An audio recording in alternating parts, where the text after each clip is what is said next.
6:31 p.m. I'd like to call this meeting of the Forney ISD Board of Trustees to order. We do have a quorum present, and the meeting has been posted in a manner as prescribed by law. If you'll rise, Mr. Greg Ferris will lead our invocation, and Ms. Barbara Jo Green our pledges. Let's pray together. Dear God, we thank you for this day, and we thank you for the time we can come together as we serve our community. I just pray that you'll be with us tonight. Give us wisdom, give us insight as we plan for the future and the things that will affect our children and our families in this community. We thank you for those that are visiting with us tonight. I pray that their meeting will be helpful and insightful to them. I pray that you'll be with us all. In Christ's name we ask, amen.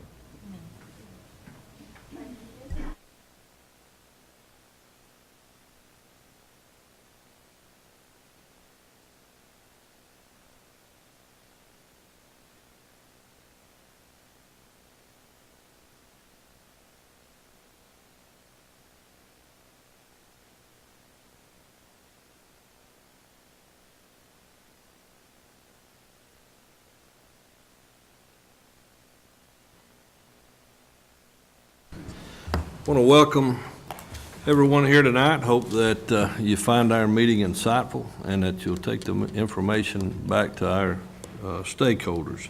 This time, move on to item 5 is reports.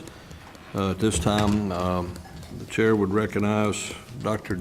Justin Terry, Dr. John Chase, our CFO John Chase, to give us a master planning spring demographer update. Dr. Terry. Thank you, Mr. Bell. We actually have 3 of our experts here with us tonight, so you're not going to listen to me much. I'm going to ask them to kind of share an update with you on our progress, not only towards the growth that we are continuing to manage here and welcome here in Forney, as well as some of the projects that we have going on. We also have Huckabee and Gallagher Construction to just give you some progress reports on where they're at as well. But we're going to start with a spring demographer report. As you know, we are growing very fast, and we felt that 2 reports this year would be very welcomed by the board and help us to have the most accurate data possible as we go into budget season. So I'm going to invite Rocky up from Templeton Demographics to share with you the spring demographers report. Good evening. It's a pleasure to be back in Forney ISD. I think I missed the fall report, so it's good. It's good to be back. Yeah, this report was updated throughout the spring. We've been following. We've been tracking the data for a few quarters, so you'll see a few changes here from the report that was presented in the fall. Economic conditions in DFW have been very strong. Unemployment rates now are well below 5%, which used to be considered full employment. In Kaufman County, it's 3.5%. Texas at 4.2%. So strong economy is producing 33,262 home closings in the last 12 months. And jobs are at 95,000 jobs. So almost 100,000 jobs created annually in Dallas-Fort Worth. We're growing at almost twice the rate as the United States. In Forney ISD, one new thing that we've put together now are deed transactions. So we're now tracking on a monthly basis home sales within Forney ISD proper. The average sale price of a new home is right at $280,000. The average sale price of an existing home is $244,000. So some significant differences there in that price point. That's pretty typical of what we're seeing throughout the Metroplex. About 40% of your homes are new home sales, so that's a little higher than what we see in some school districts, and we've seen quite a bit of movement in the new home market.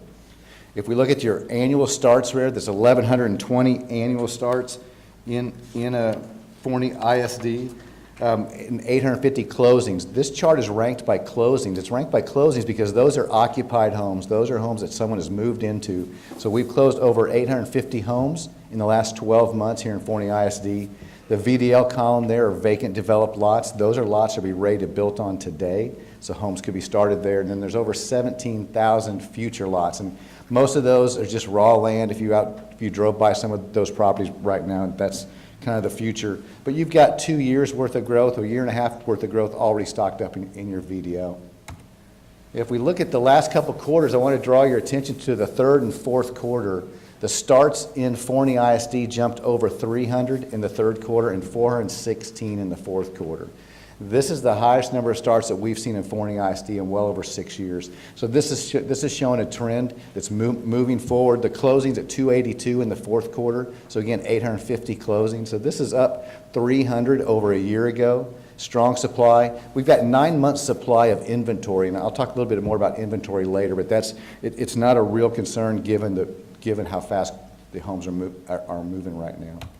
Where some of the development's occurring. This first chart is closings, so the darker the color, that means the most activity. There's over 150 closings, and we did that by attendance zone, just so you kind of be familiar with the geographies there. And then we've got a list. Devonshire closed 132 homes, followed by Vintage, Travis Ranch, and Greyhawk.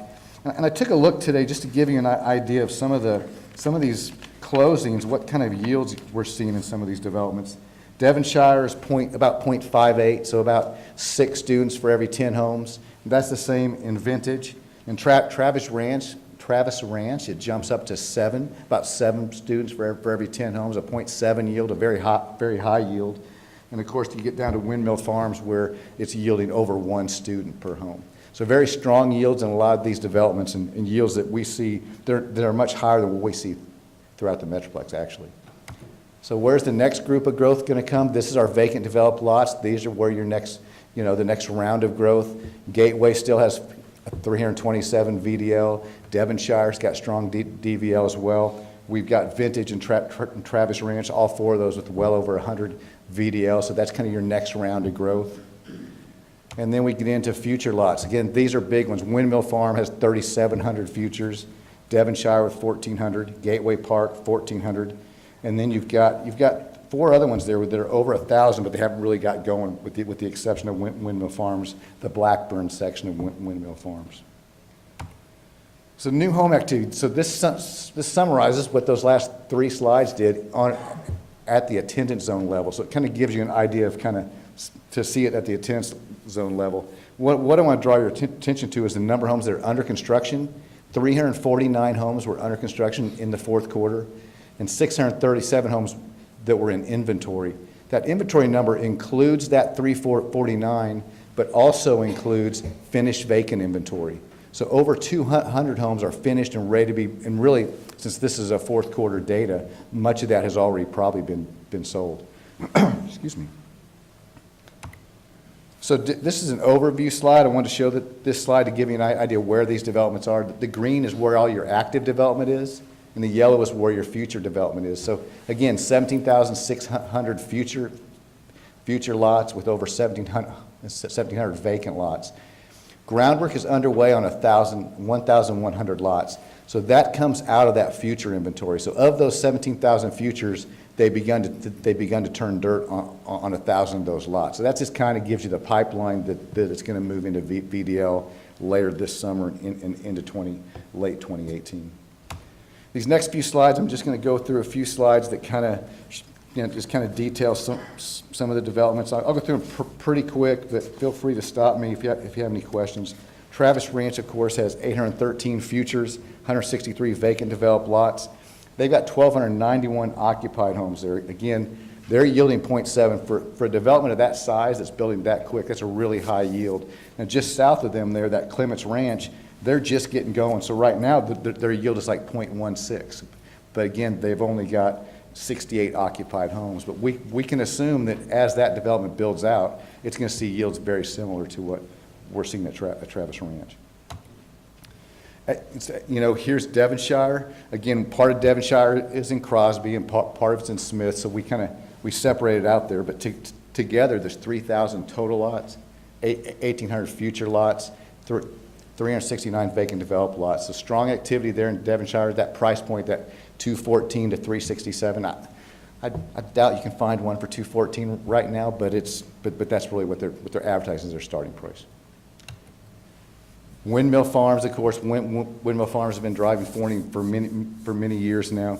We've got 2,000 homes occupied, and like I said, but just over 1 student per home in Windmill Farms. So strong development continues to happen. There were 65 homes under construction just in the Smith zone the last time in the fourth quarter when it was surveyed. So again, strong development there in Windmill Farms. Overland Grove, this is not 900 future lots, so this is a phase that the final plat was just approved in March. The developer anticipates, groundwork starting later this year in the second quarter, so soon, that 275 to 400 price point. What's south of there is that the development that you see south of there is Greyhawk, and that's yielding 0.72. And I mention that just because it kind of gives you an idea that Overland Grove will likely yield something similar to that as it builds out. Lakewood Trails, there's 400, there's 603 future lots in Lakewood Trails. The groundwork has not yet started, so we're not sure when they're really going to get going out there. But again, with the yields that we see in Forney, that could be 400 students. And Polo Ridge Ranch, this is a big development with over 1,000 future lots. The development agreement was just approved in March, and so it's just now in the planning stages there. Trinity Crossing, large development, 1,250 lots. Phase 2 with 99 lots was just approved in November. Phase 1 is a preliminary plat. It's been delayed due to some traffic concerns. It's got the property there has got some geographic concerns too, I think. So it's going to take a little bit for Trinity Crossing to get going. And then we got some multifamily activity as well. The Gateway Cedars, Gateway Oaks, they're just yielding 0.11, 0.17, so we're not seeing real high yields in the multifamily in Forney. Gateway Pines is 337 market rate units that are under construction, so they'll see a similar, that 0.1 to 0.15. Now this development, the park at Windmill Farms, 272 future units. Now this will likely yield a few more students. You might get up in that 0.2 to 0.25 range once they start building there. But that's going to be the third quarter of 2019. So again, that won't impact next year's enrollment. It'll be the following year. With the multifamily enrollment, we kind of wanted to see if there's been any big shifts in the yields. And you can see here that the multifamily yields have actually decreased slightly because they've added so much recently. It went from 594 lots in 16-17 to over 900 units in 17-18. But the student impact was just about 25, 30 students. So the yield actually decreased just slightly. Your single family yields, on the other hand, have increased just slightly to 0.555 from 0.552. So pretty steady right there around that 0.55. So finally, this is our enrollment projections. If you recall from the fall, our projections were slightly lower. And we just went in and revised projections in the last couple of months, just based on the accelerated start rates in those quarters since we last gave a report. I think our forecast was showing growth of just under 400 students, or right over 400 going into next year. We've increased that now to 613 students. We think you'll be at 10.8 by the time school starts. I think that I guess we've increased it about 100 from the last projection. So again, it's just we're following the trends of this new development and the speed that when you've got, like we say, over 600 homes in inventory that are already almost done. That's well over what used to be 1 year's growth is almost just a half a year now in Forney ISD. If we look at the campus level, you begin to see that the yellow here represents campuses that are over capacity. And this hasn't necessarily changed very much from the last time, even though we've increased the enrollment. Most of the increased enrollment that is seen, if you compare to your fall report, was seen at Lewis and Crosby, where we've seen some increased starts. So again, we're expecting your elementary enrollment to be just about 340 students next year, with 5,800 elementary students. And this is still in your current grade configuration. Okay, and then we've got your middle and high school enrollment looks very similar to the last report. You'll see some accelerating towards the back end of it because most of your new growth is at the elementary level. That's going to have to pass through to the middle school level. Brown Middle School may exceed capacity by 2022, so I think we're okay till we get out there. And so finally, a low unemployment rate. We saw a record number of home starts and closings in 2017, and we think it's probably going to tweak up a little bit more in 2018. It's going to kind of begin to plateau. 39% of the district's home sales are new homes, so we think you can expect almost 3,000 students, 2888 in the next 5 years, with enrollment at 22-23 at just over 13,000 students. and we think it'll be at 15,700 students by 27, 28. I know that's kind of quick, but I'd be happy to take questions or comments. Any questions by the board concerning the demographer's update? Thank you. I appreciate it. It's always a pleasure.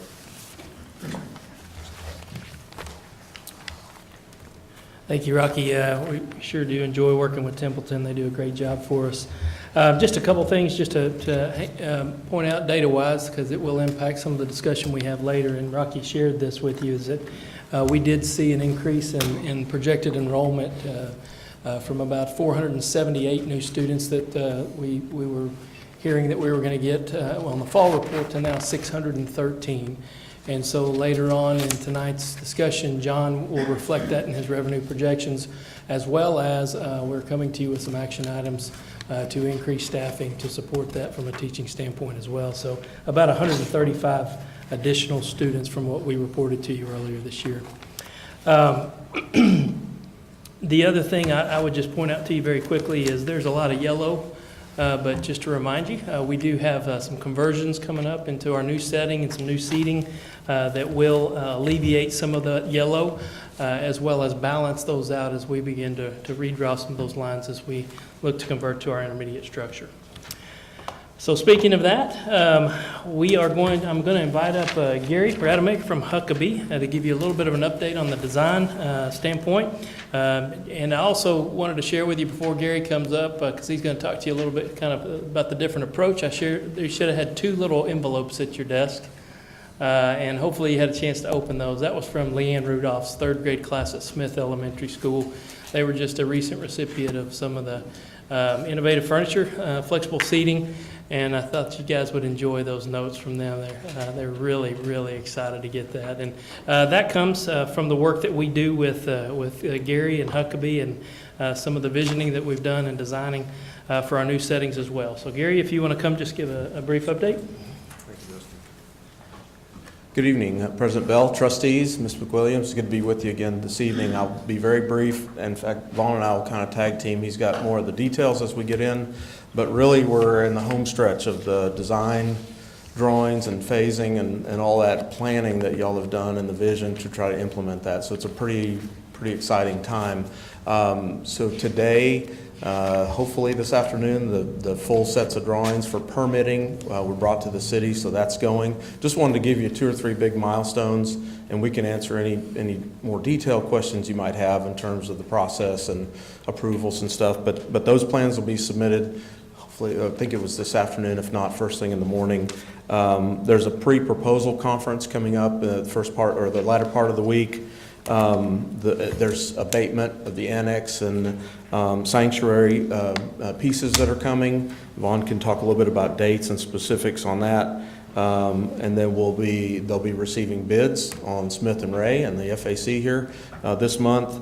And then we're all headed toward the May 14th board meeting for approval of the GMP. So then just shortly thereafter, the construction will start. So it's been a long, I can't even remember how many months ago, but it's a long time planning and pretty exciting to be to this point. So Vaughn, you have anything else to add? We'll answer any questions you might have. Just to give you a little bit about what's going on right now, we have a pre-proposal conference on Wednesday, and at that we'll answer questions, try to make things clear for the bidders. We've reached out to several bidders. We use I square foot to reach bidders. That's gone out to over 3,000 companies to gauge interest in the project. We've sent out CDs.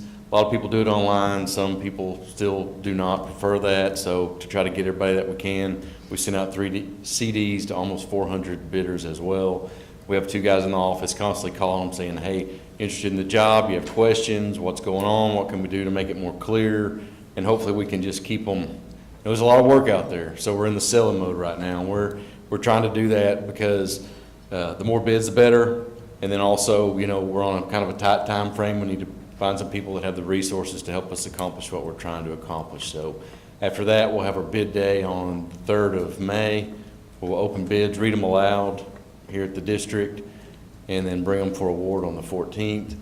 Then you'll see activity start to begin that week of the 21st of May. where we can do some make-ready stuff, kind of getting things ahead of time in some areas that we want to affect what's going on with the daily activities of the FAC. And then the minute school's out, we'll be going gangbusters in those areas.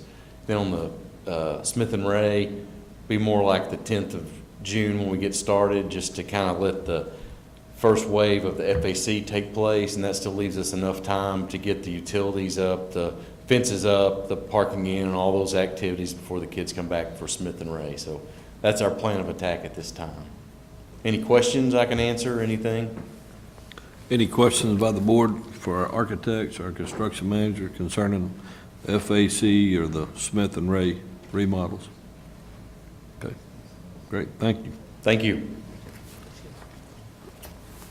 Just one more quick thing, Mr. Bell, just wanted to thank Vaughn for his efforts in partnering with us now. We will be coming to you pretty soon with some land site acquisitions, hopefully, that we are exploring with multiple, and I don't want to disclose those today, but multiple different developments so that we can look now that our next level of planning already. So I've just got to pat him on the back, and where'd he go? He does a lot of work for us for free, just as a partner in this, and reaches out and is a great advocate for Forney ISD. So thank you, Vaughn. Great. Thank you, Dr. Terry. One other question. I know at our last board meeting, we approved that interlocal agreement with the city concerning the grant option with the EDC and the city. Any movement on that? I'm waiting on a report from the EDC. From my understanding, the grant went through with no questions. I think they had one question about the MOU and the interlocal agreement when it came to the FAC parking area. And so I will bring that to you and get that information to you as soon as I have it. But Have not received anything in writing yet. regardless, we're moving forward with our site plan and at bidding and the project and permitting. At this time, according to the request of the city, we are moving forward as scheduled with that. If we have to make some adjustments once bids are out, we had to get bids on the street. Vaughn and I talked about that for a while, and we did put out the plan to the street, or going to that you have seen with the extended drive, with the assumption that the city would partner with us on that parking area. If they decide that that's not something that they would like to do, then we can always back down off of our bids and readjust those with a change order. And then the drawings were changed to where there's an alternate for that extra parking area. So we're getting bids on that, and if the city wants to pay for that, they can That would be- reimburse, contract through as a change order, whatever arrangement you guys want to make between y'all and Gallagher, correct? You're talking about the extended area in the grassy knoll right Yes. now? Yes, sir. Yes, that is, that was not in the original bid, and so we would have to expand that bid. And we did talk about that, but we Good. didn't want to commit based on what the city's feedback was originally Got it. until we had that for bids. Good. Any other questions concerning that matter? Other than me?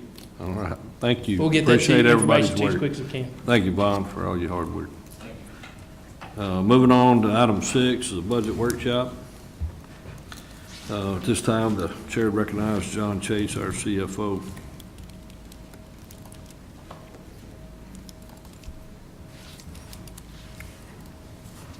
Thank you, Mr. Bell. As you know, back in February, we briefly discussed our basis of developing a budget with the board. We had a personnel request at that time for some new units, and tonight we've kind of fine-tuned our budget to some degree. We're still waiting on our preliminary certification from our chief appraiser. Those are due out this week. As soon as we get those, we can finalize our revenue estimate and finalize the budget. But just to jump into what we're here for tonight, we are going to talk about our enrollment projection. We just have, Rocky delivered that to you, so I won't spend a whole lot of time on that, but we will discuss it a little bit and how it relates to our budget. We do have some additional personnel additions, and Dr. Terry's kind of already touched on that, and there's also an action item tonight for those additions. We're going to talk to you about our request for staff increases as far as pay. And then finally, I'll give you a budget projection for the next 3 years. So Just to jump in on the enrollment, it is the foundation of our budget, as you know. It determines the number of teachers that we need, the amount of state aid that we generate, the amount of facility space that we need in order to service those kids. We do work with the demographer, as you know. We just got the update from him, and it did show that we're having an average annual increase over the next 10 years of about 4.4% year over year. So that's slightly higher, like you said, than the original projection. I think we were more in line at about 4.1, so it's not quite a 0.5% change, but it is a little escalated from the prior presentation we got back in the fall. And as Dr. Terry mentioned, we are basing our budget on a student increase of 613 kids. We'll say at this point right now, we measure that on an October to October basis, and this past October we had 10,190 students, and we're already at about 10,300, I believe, on the last update I got. So we've already picked up some of those kids that'll be coming to us next fall, and so you know, hopefully that 613 we'll hit that with no problem as far as our budget goes. As far as our enrollment, just kind of look at this graphically, it has the curve has steepened a bit. You know, we started out this year with 1098. We're projected to be at 10,800 next year, and you know, in 5 years from now, we should have over 13,000 kids. So it's pretty significant growth. We are, you know, I'm always mildly cautious about that in our presentations because, you know, of the things that's happened to us when the economy slows down. So, but right now you have to plan for the future, and that's the best we can do at this point, and so that's what we're planning on. As far as personnel additions go, the board approved 48 positions again in February, and since we have 130 more students that's in addition to what we had when we made that plan back in February, we'll be asking for an additional 11 positions tonight, and that's 10 teaching positions and 1 professional support. And that total cost for all 59 positions is $3.6 million. As far as staff raises go, this is, you know, we always have an eye to be competitive in the district. You have to attract good quality staff, but we also are cognizant that we have to maintain a balanced budget, and there is a limit to what you can do. But just as far as to maintain a competitive structure, we look at the districts that surround us. And look at the averages and then compare ourselves to that. And so right now, based on the salaries, the structure that we've found online that's posted on the districts that you see, and all these districts actually share a border with us except for Wiley, and we put them in place of Rockwall because Rockwall doesn't post a salary schedule like the rest of us do. So, but we felt like that was a pretty good compromise. And, you know, they're the district just to the north of Rockwall, and I'm sure their salary structure is going to be similar. So when you look at that, the average salary for someone that would come in just fresh into the teaching profession, it's right at, you know, it's $49,700 or so is what the average is right now with these comparison groups, and it goes all the way down for someone with 30 years of $62,950. And when you lay over what we're paying right now at each one of those levels of experience, we're a little bit behind, but not greatly behind. We've done a lot of work in recent years to try to get that as competitive as we can. So going forward tonight, the salary structure we had, this is again our current structure. You know, the step 0 is at $48,900 currently, and it goes all the way up to $63,000. I think is what we top out at, somewhere in that neighborhood. When you lay over what we're proposing tonight, that would be a starting pay of $50,000, and then it goes all the way to a little over $63,000, I think, with someone with 33 plus years of experience. But that's an average increase. You can look at various levels of experience. It's anywhere from somebody that's existing with us, then they're going to get a minimum of $1,300, and that would be what they would receive all the way to someone with 8 years of experience. From there on, it'd be about $1,600, and based on what they made last year and what they would be making the following year, it's you can see the various levels of percent increase, and it's going to average in the end, as you'll see in a bit, at about 2.6% on a midpoint basis. So And just kind of go through the rest of that real quick. We do have, the very last step is a little bit lower. I mean, we do have to kind of slow the rate of our salary structure on the top end of the scale. And so, those folks at that top end would get that $600 plus whatever we do with retention pay this fall. Hey, you want to reconsider first? And there's the various levels. Again, it's somewhere on their actual salary basis. It's going to be anywhere from 2.6 up to almost 3% on their actual salary. But on a midpoint basis, it's going to average out to about 2.6. And so when you lay our schedule now with what was posted out there, you can see on the far end here. We're pretty darn competitive at this point. Now, I will say one caveat to that is that all these districts will likely give a pay increase as we have, and I don't know what they're going or planning on doing, but I think what we're doing is about as much as we can do, and I think it's going to keep us at least in the ball game and competitive. So that, again, the average teacher midpoint increase based on that is going to be 2.6%, and all other employees, what we're proposing is 2.5%, and the total cost of the increase would be $1.5 million on our budget. So when we're developing the revenue estimate and trying to project the cost or the revenues into the future, you have John? Yes, We got sorry. a question. All other employees, who's all other employees? Anybody other than the teachers, librarians, and nurses that would be on the teacher salary schedule. The rest of them are on a midpoint salary basis, and it'd just be a 2.5% of midpoint from their salary schedule. And give me a list of who that would be. It would be secretaries. It would be professional support, custodians, bus drivers. I mean, administrators, everybody in the district. Okay, thank you.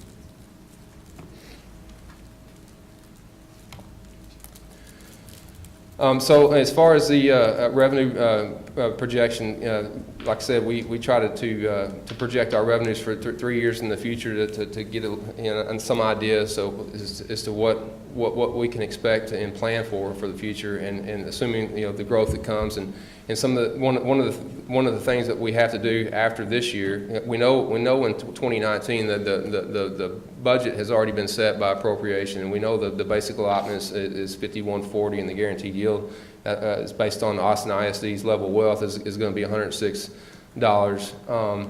But going forward for 20 and 21, I'm making an assumption here that the basic allotment would basically increase 2%, which is $100, and the guaranteed yield would also increase by that same 2%. Now, I don't know what the state's going to do, but that's about as good as far as estimate. If they don't do anything and it's just flat revenue, well then the pay raises and things like that we have projected in here, we'd probably not be able to give them is what it would amount to. The enrollment for the next 3 years, the average increase is going to be about 573 kids. This coming year in 2019, it was 613. It goes down slightly in the next 2 years after that, but the average is 573. Property value assumption right now, again, in 2019, we're using 8.1. The 2 years after that, it's almost 5% and just over 4%. And I try to make some assumptions on that based on what the average cost of a house would be and how many students that were coming into our district, which would equate to about how many houses that is, and then how much increase we could expect on the houses that already are in existence to kind of come up to that number. I mean, it may be low, but it's better, I think, to be conservative on that estimate, and if it's better than that, what ends up happening is we can use those funds to do one-time projects instead of tying it up and pay increases and things of that nature, because the day will come, as we've talked before, that when those property values level off and our student numbers level off, the extra money that we get when we grow 8%, we actually we get 8% more in property tax collections than the state thinks that we actually have in that funding formula. And so, next year that'll amount to about $3 million. And so if they use current values in the formula to match up with the property values for the current year, as far as the tax collections, then that's what it would represent. We would actually be getting $3 million less to operate our school system on. But because they have that lag in there, and we get to keep that, and for fast growth districts, it's really good. It's something that's kind of necessary to help us buy furniture and a lot of the other supplies and other, materials and things that we need when you're growing like that. It's a pretty helpful thing. But the point is that you don't want to tie this up in personnel costs and things that are reoccurring, because if you do, the music's going to stop and you're going to be circling around trying to find a chair at some point in the future, and you just want to make sure you're aware of that. Tax collections, again, I always use 100%. We have a really good tax collection rate here in the district. I imagine a lot of the homes are in escrow here, so we really don't have a whole lot of problems collecting taxes. It's always around 100% or over when you throw in delinquent taxes for this last few years because of our rollback taxes that we've been getting. So that's the assumptions that we're using there, and then the tax rate would be the same for the next 3 years, $1.54. As far as the revenue, based on those assumptions that I've just reeled off to you, you would think that the total change from 18 to 19, because our student enrollment's going up 6%, that you would think that the revenue change would be 6% or right at it, because it's based on a funding per pupil. But as I was saying before, the year before we grew 15%. This year we're projecting 8%. So that extra amount of revenue that we got this last year is going to get squeezed a bit because we're not growing at the same 15% rate. So that's why it goes down to almost 4% rather than the 6% that we would normally otherwise see based on just the flat student attendance basis. But so the revenues budgeted for 2018 was 79.2%, and we're budgeting 82.1% for next year on the current taxes. Property values going up at 8.1%. As far as the expenditure side, again, we've talked a little bit about this, but we're doing a 1.5% midpoint pay increase for all staff, and then. That was the estimated cost of $1.5 million. We still have retention pay in the budget for this year. We just talked about those 59 positions that we're going to need, and that's $3.6 million. We do have almost $2 million of facility maintenance things that we'll be doing next year, at least the plan for next year for those dollars. We're still purchasing buses year over year to keep our fleet current. And the Chromebook, I put the lease in here because, as you know, we just paid off the last Chromebook lease. We're getting ready to, this next spring, I think, is when it's time for us to refresh those books again. They're 3 years old, believe it or not. It's hard to believe it's gone that quick, but it has. And based on the costs that we're seeing now for the Chromebooks and the numbers of kids that are in our system that weren't here back when we did those 3 years ago, it's driving the cost of that up, of course. So we haven't gone out to bid yet. It could be lower than that. We'll see. But as far as a planning estimate, that's what we're using to plan to pay for those leases whenever we get ready to buy those again. And then of course we put non-payroll inflation in there. When you have student enrollment growth, you're going to have extra needs as far as on a supply basis, on a per pupil basis for each campus. You're also going to have increases in costs, and so that's 2% roughly of non-payroll costs is what that represents. Question. Yes, sir. Back up one slide. So it's your intent to do the 1% stipend, retention stipend again this next year? It's still in the budget, yes, sir. So that'd actually be 3.5%. Is what it, as far as raise and stipend, they'd get 3.5% more money than they did last year. Well, I think I don't know if you can look at it that way, because if I got 1% last year and you're still giving me the same 1% this year, because I still think that it's not. I don't know. I mean, it seems like if you don't maintain that, then you're not getting it. It'd be like a cut in your pay if you follow what I'm saying. Well, no, not when it's your regular salary. It's like a bonus. Oh, I understand. That's the way it works in intakes. A bonus this year, I appreciate it. Next year, I expect it. And the next year, you owe it to me.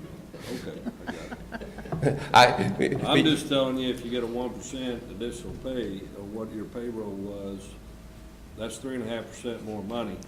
For sure. On your W-2 next year than you had on your W-2 this year. No, Right? the, Would be. No. they didn't. That 1% they got this past year too. No, 1% is. Oh, that's true, you're right. Your you're right. 1% is a I got it. one-time I got one-time deal. One time, 1 month. That's How many times have we done that? How many years in a row? I think this is the third year now. Yeah, third year. Got it. It's not a 1% for the whole year. They only get one check in November. Right, but it's 1% of the total payroll. Yeah, Yeah. they got it last year also. so Got it's it, not- I understand. And they have to be employed in the district by February. I understand, yes. So just as far in the way of a projection again, the revenues for 2019 year is $82.3 million. The same for the expenditures, right at $82.3 million. It's a balanced budget.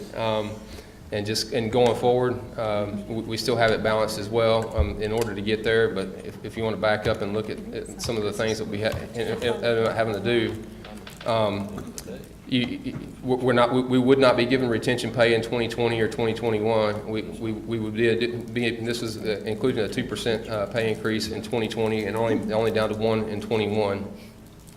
And of course, the staff is going to be based on the student enrollment those years and the average cost, and it kind of goes up with the cost of inflation and what have you. And then by the time we get out to 2021, in order to make this work, we wouldn't have a lot left for facility allotment, doing maintenance projects.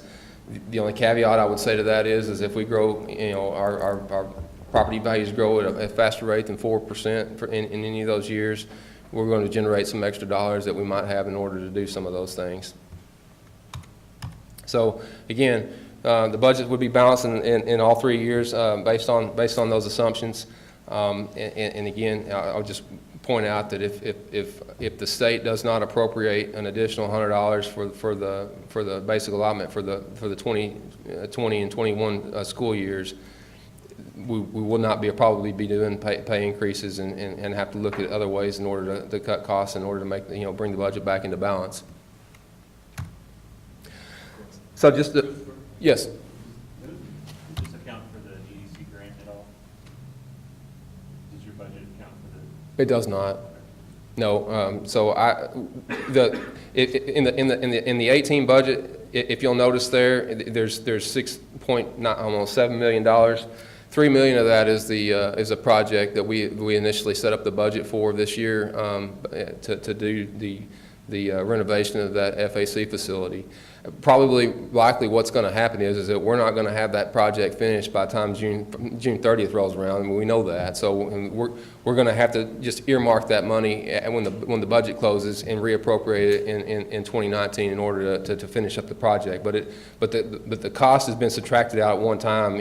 However you want to look at it. Whatever our fund balance. Fund balance may be a little higher this year and a little less this year when all that happens. But the average it'll shake out in the end.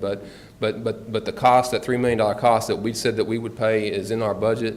Anything that we do over and above that, it's not included in the budget. So if they come in, if they actually write us a check and we get the proceeds, we just come back to you with a budget amendment and put that in the budget.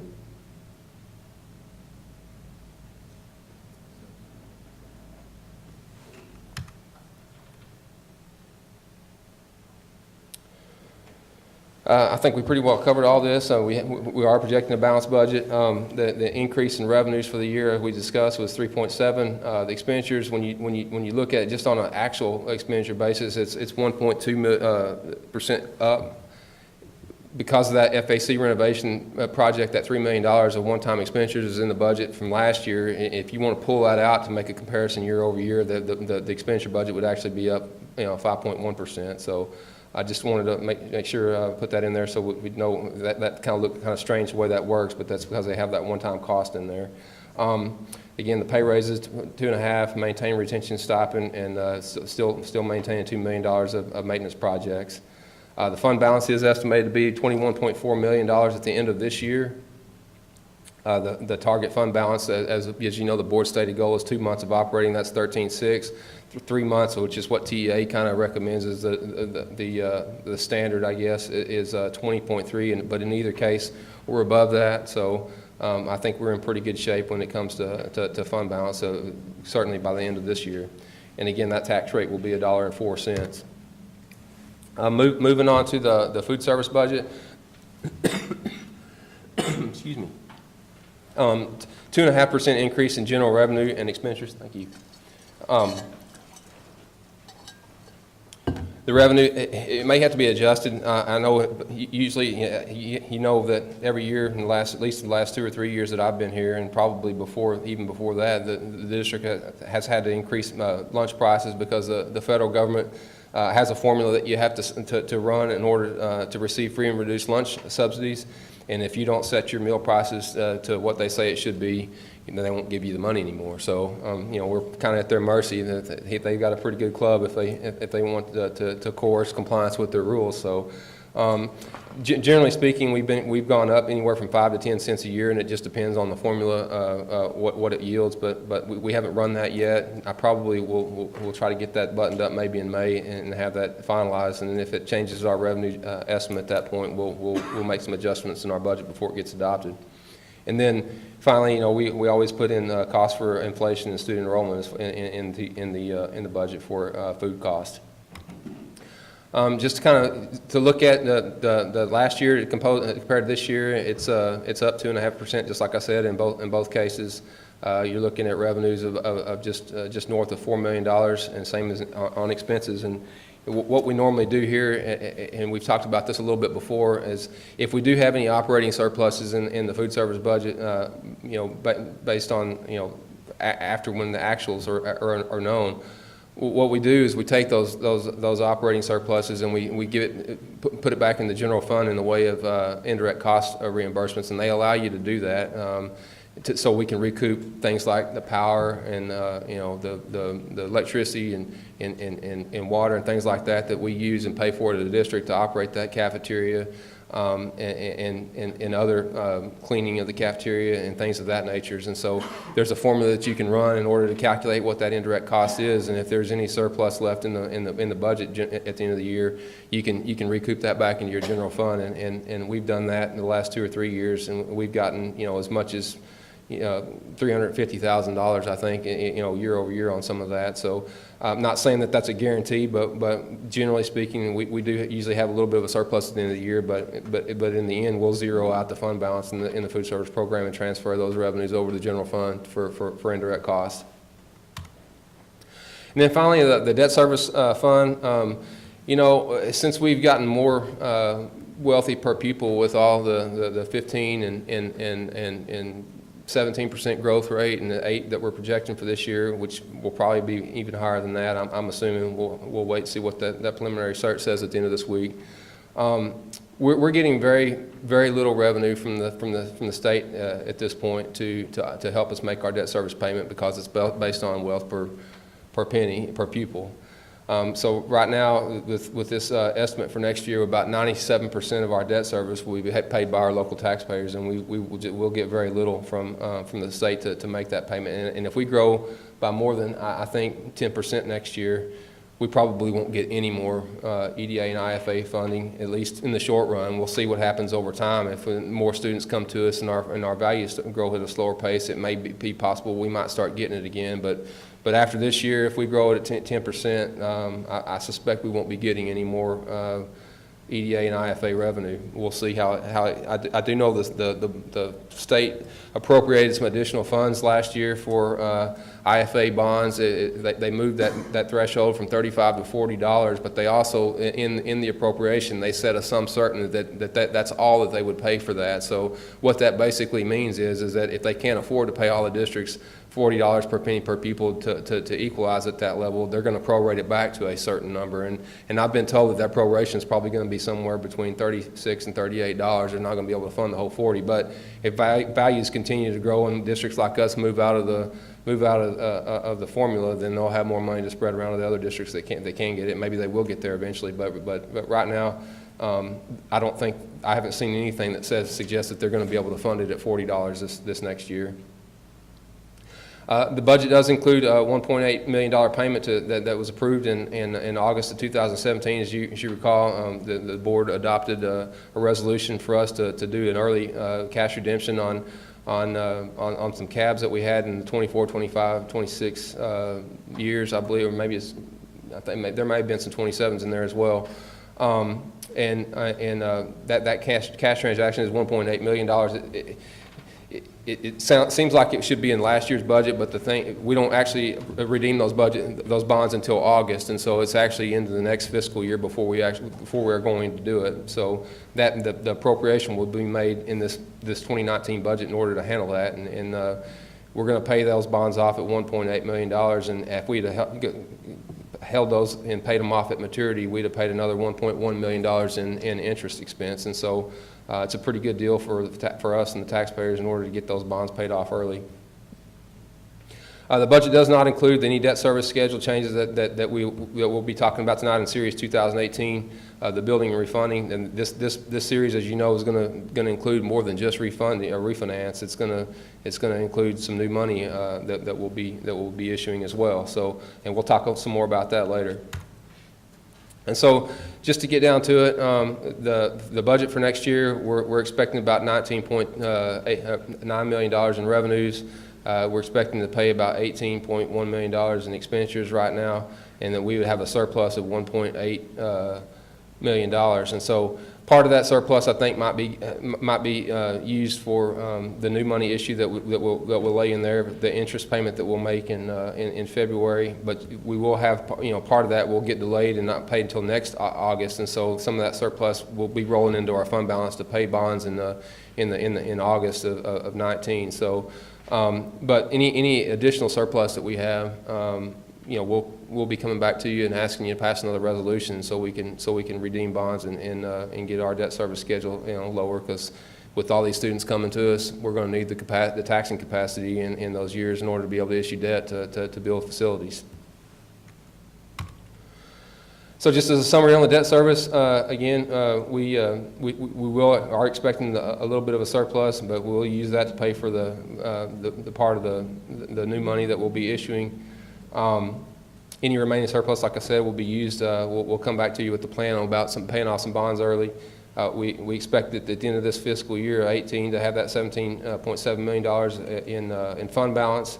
Our August debt service payment in August of 17 is $13.1. And so our goal, as stated in the board policy, is that we have enough in our fund balance at the end of June to make our August debt service payment, and we certainly have that. So the difference that we have there, the $4 million or so, it's nice to have that little cushion in there, because if things slow down in the future and the growth doesn't materialize as quickly as we thought it might, we still have a little bit of a cushion in there that we, if there's a 1 or 2 year anomaly in there, that we could handle that and not have to worry about doing something refinancing or something of that nature that would take in order to service those bonds in that year. So, and this would assume that we're going to set a tax rate of 50 cents. And so, just to kind of wrap it up, the calendar. June the 14th, we'll be publishing a notice in the paper of a meeting that we'll have to discuss the budget.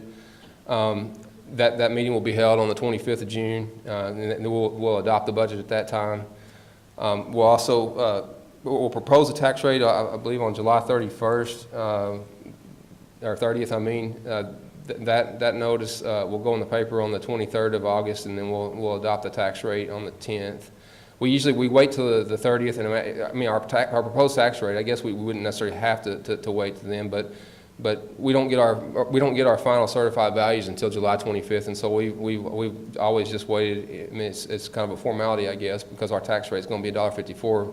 I mean, unless the board just doesn't want to levy the additional tax on the debt service side, but assuming that everybody's good with that approach, I mean, our tax rate will still be $1.54, and that's what we'll publish in the paper and vote on the 10th of September. So if there's any questions about any of that, go back over it. I'll be happy to tackle it. Any questions concerning the proposed budget for the 2018-19 school year? Good deal. All right. Thank you, John. Appreciate all your hard work and efforts. Mr. Bell, I'd just like to add the same sentiment. I want to thank you, John, for doing such a great job of keeping records of all this and planning. And boy, it feels good to take a look at that fund balance compared to what it was a few years ago. And really proud of that. So good work, John. Thank you. Great. All right, moving on to item 7 is consent agenda. Item 7A is the minutes of the April 9th, 2018 regular meeting. This time, the chair would entertain a motion. I move that we consider it all together.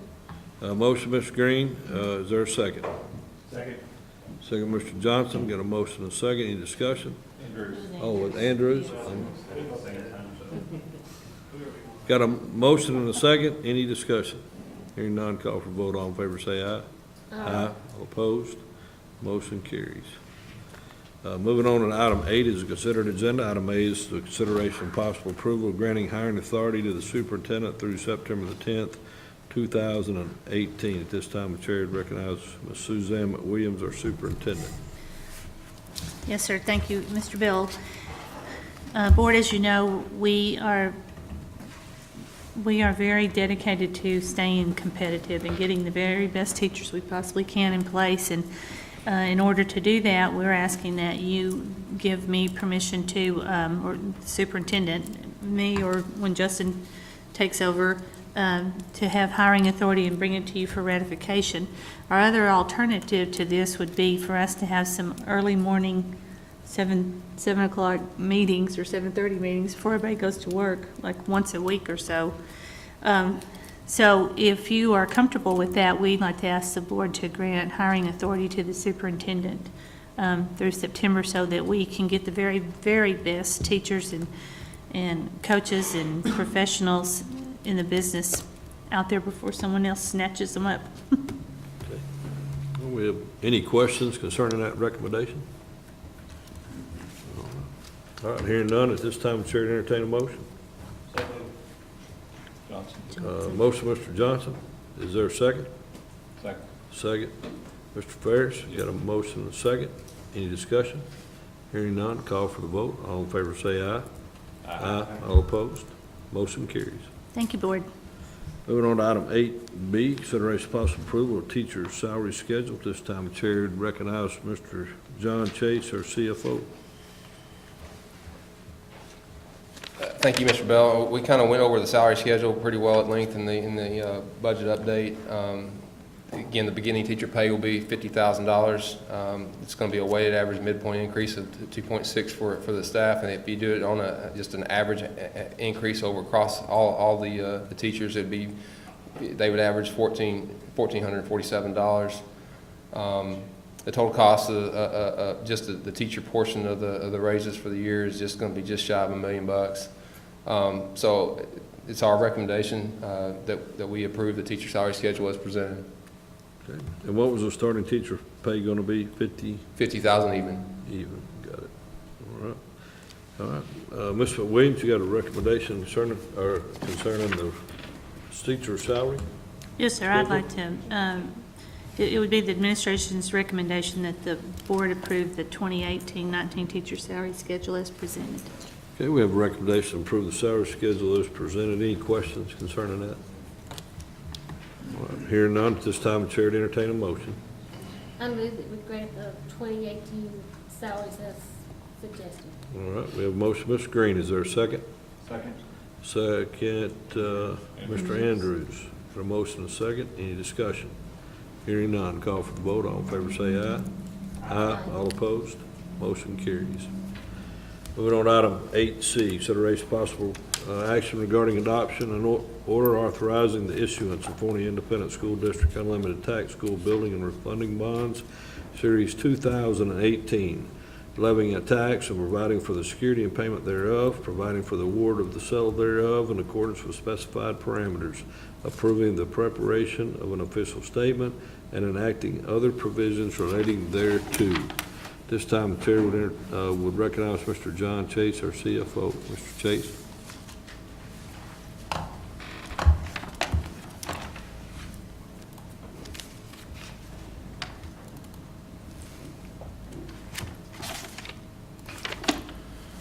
So we talked a little bit at length already about the upcoming bond sale.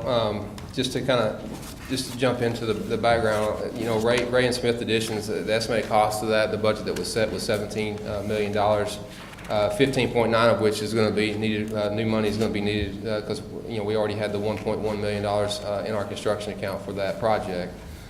We currently also have $25.9 million of callable bonds that can be refinanced, and based on the interest rates, right now, we can refinance those bonds at a present value savings of $2.9 million. So while this bond refinances, it's not gonna have a huge impact on our tax rate, but there is enough significant savings, I think, for us to move forward with that transaction. And so, just to kind of look at what we're talking about here as far as the total debt service here.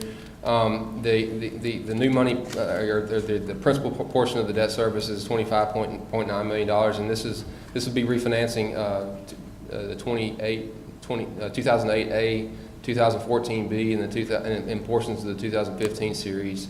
And the principal and interest part of that would come out here, and again, the total savings in a real dollar basis, the actual dollars over the whole life of the issue would be 3.4 million or so, but you just discount that back to on a present value basis again, and that's that 2.6 number that we discussed. Just looking at this on a debt service structure, we put this together for you, just kind of lay down what kind of impact we'd have on the refunding. We're saving, after this first couple of years, it's about $250,000, $270,000 or so for a few years, and it kind of backs off to about $150,000 or so in some of the years. The new money impact is $925,000 a year-ish, around that amount. And so when you take those two things together and put them together, the actual impact from when you look at it from what we were paying to what we were going to pay, you can see over here on this far right-hand column it's about the equivalent of 1.5 cents of taxing capacity. Now again, we're gonna levy at 50 cents so we can, or at least that'll be our plan, that we'll recommend levying 50 cents and use that excess capacity to call and redeem some bonds early. But that's what the taxing capacity that will be used for this current project is about 1.5 cents year over year. The yellow on here just designates any of the areas where our tax rate's above 40 cents, and the green is below 40. And so you have an authorization before you tonight, an order for the issuance of refunding bonds and new, actually school building bonds as well. I think it was on page 46 and through 89 in your board book. We also have copies here tonight that we need to get you to sign, so these our tax attorneys and can take it back with them tonight and start moving forward with the sale. This order will give the superintendent or myself the ability to execute the transaction once the certain conditions are met, and the condition on the refinance, it has to be a present value savings of 2%. And the true interest cost on the new money or the refinance can't be more than 5.5%. We fully expect it'll be less than that, but that's what the parameters are right now for us to execute, to be below to execute the sale.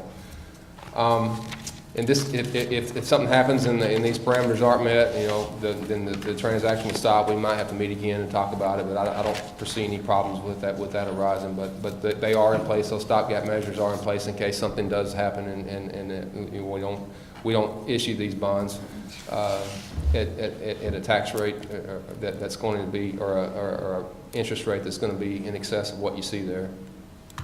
And so that's it pretty much in a nutshell. We have our financial advisor here tonight, Christian Merritt. He came to be with us as well. I'm not sure if you have anything else you'd like to add to that, Christian. And we also have our bond counsel here tonight, Derek Eugene from Powell and Leon. So, but if you have any questions on the bond refinance, I'll be happy to answer them. Or if I can't, these guys, I'm certain can. Okay. I have a question. Yes, ma'am. Just looking at refinancing on my own house, there's fees involved Yes, when you ma'am. refinance. Were those included in these figures you just gave us? I think everything that they present to you over here on this actual savings, it's all net of those fees, correct? So when we say on a present value basis that you're going to save $2.6 million or almost $2.7 million or so, that's already included in this finance package. And what ends up happening, generally speaking, just to kind of let you know how the fees are generated on a sale like this, is that, let's just say the market average is 2%. Well, we might issue the bonds at 2.1% to generate enough premium on that. The premium would be used to pay the interest cost, or to the cost of closing on the deal. It's kind of how it usually works. Thank you. Any other questions concerning the 2018 unlimited tax school building and refunding bonds? Yeah, one thing I forgot, Mr. Bell, if I might, we did, every time we do one of these transactions, we have to get rated by a bond rating agency, and we just had, Christian and I had a conversation with the folks at S&P last week, and they just issued, or I say they issued, it's a preliminary issue, it's not finalized yet, but we did get it back, and they did affirm our A rating at the district level. I mean, we have a AAA rating because the state of Texas guarantees us through the guarantee program, but just on our standalone, we got an A stable rating on our standalone, and that's good news for us. And, help us, save us a little bit on interest costs when they're out marketing the transaction for us. Great, good news. So to Thank you. clarify, we have A with S&P and public school funds both. The Texas, the PSF guarantee is a AAA. Yeah, so Yeah, you have both of them, what you're telling us. Yes, we only got a rating from one rating agency this time. I mean, as you know, I think back a couple months ago, we got Moody's did a survey. They've rated us in the past, and they've given us a rating, on the stuff that they've rated on in the past, and they did upgrade our rating at that time. But we did not ask Moody's to give us an updated rating on this one. We just got S&P to do it. The reason for that is there's costs, very high costs associated with getting the rating done. It's essentially a sample approval from the third party. And the market at this time isn't respecting the second rating as much as the first. So after running the numbers both ways, we determined that it's more advantageous for districts to just stick with one rating, even though we got the AA1 for Moody's, which was an upgrade, as John said. Good, good. Good deal. Any other questions concerning? I would just clarify what he just said there. Most bond issues I see in my business don't have 2 ratings anymore either. So it's not as common as it once was. Cost is the main factor. Got it. Well, good. Any other questions? Susie, you'll make a recommendation concerning these bonds? Yes, before I do that, I would like to just say thank you to John and Christian especially. Thank you to Live Oak for staying with us. You were with us when we weren't so pretty, and now that we're all pretty, we thank you for that. Thank you for all the hard work you've done to get us in this good, strong financial position. So, yes, I would like to ask the board to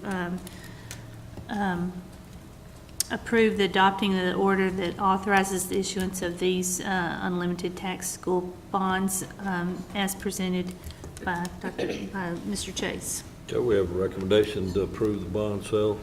Any questions? Hearing none at this time, the chair to entertain a motion. So moved. Got a motion, Mr. Andrews. Is there a second? Second. Second, Mr. Ferris. I got a motion and a second. Any discussion? Hearing none, call for the vote. All in favor say aye. Aye. All opposed? Motion carries. And I would like to say, Kristen, I appreciate all that you've done. When you took this account over, nobody else wanted it. We couldn't give it to anybody. And so you've done a great job of helping us manage through this. There was a lot of red on that spreadsheet not very many years ago, and by God's grace and your hard work and some difficult decisions by this board. I mean, we made some decisions to, refinance and bite the bullet and try to get this under control. And so I commend the board, commend your leadership, Susie, and thank you, Kristen, for your financial advice and consulting for us. We appreciate it. Moving on to item D is consideration of possible approval replacing and repairing indoor turf at Forney High School and the North Forney High School. At this time, Chair recognizes Mr. John Chase, our CFO. Just by way of review, we appropriated $1.1 million this past year to cover the roofing project at Claiborne Elementary School. After we had the bid for that, the base came back at $522,000, and there's some other things in there for wet insulation and other earmarks that we need to leave there for that project, but we still we're significantly under what we originally estimated for that project. So it's kind of given us the opportunity to look at some other things that we could do with that this summer in order to upgrade our facilities. And one of those projects, you know, I've been here a little over 3 years, going on 4 years now, and I think every year, you know, Neil and I have had a conversation about, you know, how bad a shape that turf is in that indoor practice facility over at Forney High School. And I mean, if you haven't been over there to see it, it's outlived its useful life. There's not a whole lot of carpet fibers left on that turf, and it's 17 years old. And you know, the estimated useful life of field turf is generally, you know, if you get 10 years out of it, that's kind of the industry norm. We feel like, you know, through maintenance and some of the things that we've done, we've been able to extend it as long as we possibly could. But it's time to replace that indoor turf over there at Forney High School. We also have some maintenance needs that we need to do for the indoor turf. You had a question? I was just going to say, even I can tell that it's in pretty bad shape, and I'm certainly no turf expert. So you just go over there, it's very obvious. The indoor turf at North Forney, I mean, it's also approaching 10 years old. We do have a good maintenance program that we have every year. You know, they clean it and do the things they need to do to take care of it. But we still have some maintenance needs that we do need to take care of on it as well. There's some seams that are coming loose out there on that, and there's also it's loose in some areas, and the carpet needs to be stretched and repaired. And so tonight we're asking for the board's permission to have Hellas Construction come out here and replace the turf at North Forney High School and repair the turf at Forney High School and repair the turf at North. The total contemplated cost for both these projects combined was $225,265. They are on a purchasing cooperative, and so Hellas is a reputable company. They've got a great product, and we'd like to stick with that if possible. Tonight, this is a project that's over $100,000. It does require board approval, and so we're asking that the board approve this project so we can get busy and schedule it and get moving and get it repaired and replaced. Mr. Williams, you have a recommendation concerning the turf? Yes, sir. I'd like to ask the board to approve the replacing and repairing of the indoor turf, both at North Forney and Forney High School, as presented. Thank you. Any questions concerning this recommendation? I got one. Yes. Would this be done this summer before the ball season? It's my understanding that we would try to get this thing done before June 30th, possibly. And if we pull the trigger on this tonight, we can get the bonds in place on the job, and they can get moving and get it going. Is what we have a rep here tonight from Hellas, and I don't know if you can speak to that, but can it be done? We're ready when you are. We'll have to have the facility for a few weeks. But that will do with administration and athletic director. We're ready to go. And one final question. So you said we budgeted 1.1 for the, Yes, sir. and it's been 525. 522 plus some of that. There's probably going to be some wet insulation that we're going to have to replace. There may be some other miscellaneous cost that's going to be involved in that project that were carved out and bid as all, you know, the separate things that whenever they get into it, they just don't know what they will get into. But there's enough left over there to, I think, do this project at 200 or so thousand and still have plenty of money left over to cover anything that might happen on that project. Yeah, they're paying for this out of savings on something we already budgeted. Yes, sir. That's right. Sounds like a good idea. Well, that's a great point. That's the frugality of Mr. John Chase. He's squeezing those nickels.